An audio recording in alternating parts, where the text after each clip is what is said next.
Bonjour à tous et bienvenue dans le Louis Soccer Show, saison 3, troisième année que je fais des vidéos sur cette chaîne qui a eu avant le nombre en time. On va toujours parler du FCMS et c'est pour ça dans cette vidéo qu'on va analyser le calendrier, les équipes qui sont à notre portée et aussi un peu l'ensemble de la Ligue 1, les transferts. Voilà, on revient pour une nouvelle saison et on part tout de suite après le générique.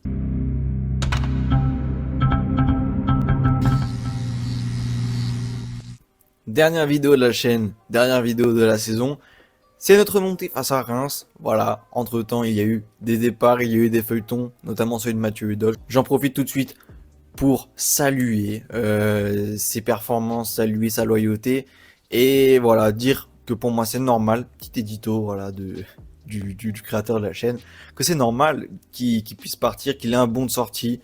C'est même pas normal qu'on ait dû faire ces petites phrases de clash, etc. etc.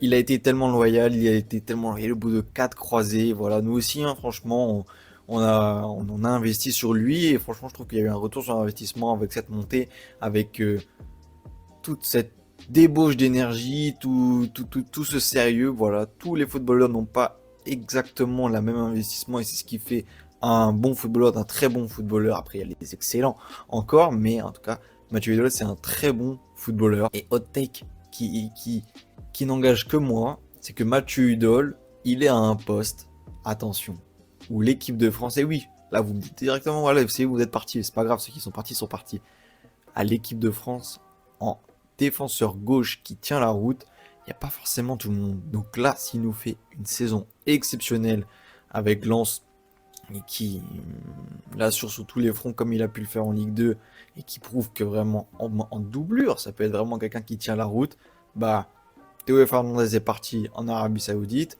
Lucas Digne, des fois, est inconstant, même s'il joue en première ligue. C'est évident que pour l'instant, il serait préféré. Mais voilà, il y a peut-être une petite place à gratter en tant que. Enfin, s'il est vraiment excellent, attention, il faut quand même mettre des petites limites. S'il est excellent et qu'il est aussi sérieux et qu'il est vraiment aussi décisif, en plus sur le front de l'attaque avec des buts et des passes décisives, pourquoi pas. Mais bon, voilà, il est parti. C'est pas grave, ça fait partie du passé. Maintenant, on se concentre sur nous, sur notre club, le FCMS. Ouais, c'est ça notre club qui a promis 20 millions à la DNCG pour passer, pour être totalement blanchi, pour passer ce test voilà, qui fait tant peur au club français. Pour l'instant, la balance elle est à plus 15. On a réussi à se dégoter 18 millions. On a fait une dépense de 3 millions. Je pensais pas aussi que le gardien danois que nous avons recruté était aussi cher. Jonathan Fischer qui avant, voilà, vous avez peut-être sa phrase assez choc, voilà, qui il y a 3 ans il était professeur remplaçant au Danemark. C'est une belle histoire. Un gardien de 23 ans, 3 millions. Attention parce qu'on avait quand même Baudard. Bon, certes qu'il a dû faire une ou deux boulettes, très grosses boulettes, mais Arnaud Baudard c'était quand même quelqu'un qui aujourd'hui voilà, a la confiance de Lille, qui peut même peut-être chambouler la hiérarchie même si Lille va remplacer Lucas Chevalier. Arnaud Baudard a peut-être une carte à jouer à Lille. En achat, on a aussi Michel Mboula, dont je suis pas forcément le plus grand fan, mais bon, au moins, on voit qu'il a un physique et qu'il est costaud, donc on a ces qualités-là. On a aussi fait beaucoup de transferts libres, et dans ce cas-là, on félicite Frédéric Arpinon, qui a, au moins, je pense, a dû un peu se bouger cette année. Pas comme on avait fait l'année dernière avec Pierre Dréossi, enfin, il y a 2 ans avec Pierre Dréossi. Jean-Philippe Bamin, Yanis Lawson qui vient de Serein. On a activé l'option d'achat de Jessie Deminguet. Boubacar Traoré qui revient en prêt. Avec aussi voilà, les 2 Géorgiens qui ont un peu agité notre mercato. Tsetaishvili et Abouachvili. Voilà, forcément, ils ont parlé de Mikotadze, ils ont parlé de son influence, ils ont parlé que voilà, ces mots ont eu un poids dans leur choix. Ils ont des grosses valeurs marchandes. Voilà, après on est quand même en Ligue 1. À voir si ça suffira.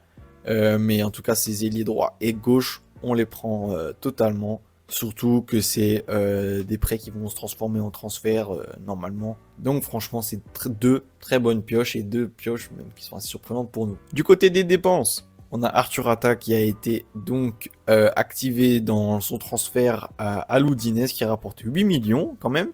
Arthur Atta, bon courage à toi, bon courage en Serie A sur lequel ça se passe bien. Tu auras plutôt 2e français, tu n'auras plus Florent Thauvin qui revient, lui, au RC Lens. Mais Arthur Atta, ça se passait plutôt bien. Et puis enfin voilà, on sait tous ton potentiel. Donc voilà, on te souhaite que du bonheur. Papa Amadou Diallo, 5 millions, c'est très très bien payé si vous voulez, même si voilà, il y a certaines qualités. Je pense que peut-être pour le championship, ça va être dur. C'est un championnat très physique en termes de coffre et en termes de coûts. Donc voilà, 5 millions, c'est très bien payé. Mathieu Uriol, 3,5 millions seulement, entre guillemets. Bon, il y a eu un peu plus, mais bon, on va peut-être en tirer un meilleur billet. Fally Kandé, 1,90 millions, très bien payé aussi. Et le dernier des dossiers qui va agiter notre mercato, c'est pour ça qu'il n'est pas encore fini et qu'on peut pas encore tirer de conclusion finale pour ce mercato, c'est Idrissa Gueye, voilà, qui est estimé à 15 millions. Peut-être qu'on essaie d'en avoir plus, mais après on connaît nos capacités en négociation. Le lobbyiste que je suis dit prenez-le à 20 millions, c'est une pépite de ouf. Le journaliste que j'essaye d'être essaye de nuancer et dit que bon, pour l'instant, voilà, je suis tombé amoureux du profil, il y a un beau potentiel devant, mais Idrissa Gueye, voilà, et pour l'instant, il est à fin juste. Je me base sur ce qu'il a montré, je me base sur aussi voilà sa place dans les hiérarchies, il n'était pas titulaire indiscutable. Certes, il avait fait que 6 mois, il vient du coup de Génération Foot, mais bon, voilà, c'est un peu léger pour l'instant, il n'y a pas tellement de preuves, il n'y a pas tellement de preuves tout simplement sur le terrain. Il y a des buts de la tête, même une bonne frappe de balle, ça je peux lui accorder. Mais pour moi, pour l'instant, il y a un plafond de verre. Après avoir, c'est dans une grande structure, enfin, c'est plus facile de s'épanouir et de progresser exponentiellement. Mais en tout cas, bah, voilà, le football est devenu crazy. Mais 15 millions, on les prend avec grand plaisir pour se faire des réserves au cas où on descende, etc. Mais bon, pour l'instant, la saison n'a pas commencé. Mais gros feuilleton à venir. Maintenant, on passe dans une vidéo plus d'analyse de nos adversaires sur lesquels on va devoir jouer des coups, dans lesquels il va falloir pas perdre de points.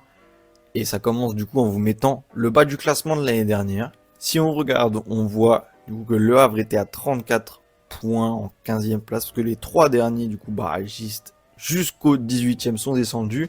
Saint-Etienne, Reims du coup qu'on a battu et Montpellier.